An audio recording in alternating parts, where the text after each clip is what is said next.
So, who is Nall? I'm Nall. These are Nall's.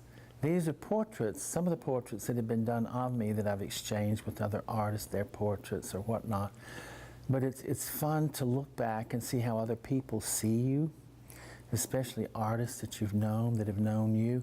And I'll start with Rob Johnston's portrait. He was an apprentice that came with me to Troy, that worked with me in France, that I sent him to school in Florence, to the American Academy, where he learned hyperrealism and different techniques. Very accomplished artist. And I told him, I said, Rob, I'll commission you to do my portrait. But I want you to take some of these wrinkles out. Thinking, well, he'll take them out, you know, that was a symbol. I didn't mean to draw me like this, pulling back my face, which he did. When he showed me the portrait, I said, it's absolute perfection. It shows all the vanity and ridiculousness of a portrait. Sylvia Braverman did my portrait. She was from New York. She went to Parsons. She taught in several places in New York. She was living in the south of France, and she was a post-Cubist.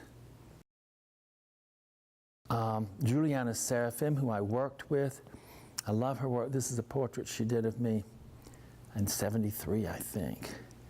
And you can see her style and my style at that period were very similar because she was my professor. She was teaching me how the art of transparencies and cross-hatching.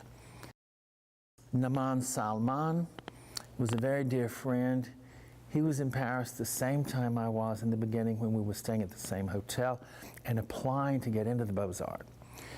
And we were both scared to death that we wouldn't get in because there were 2,000 people applying and I think 200 accepted.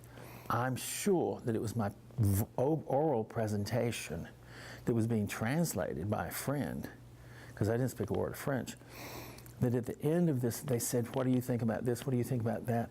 And I answered to the best of my ability, which was nothing. I dropped on my knees and I said, please let me in your school. If you don't, I've got to go back and take over a chain of banks and I can't do it. So I appealed to their sympathy.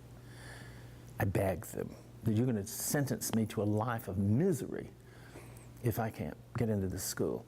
So I got an A+. So do whatever you've got to do, kids. Just do it. Don't be shy. Do what you've got to do.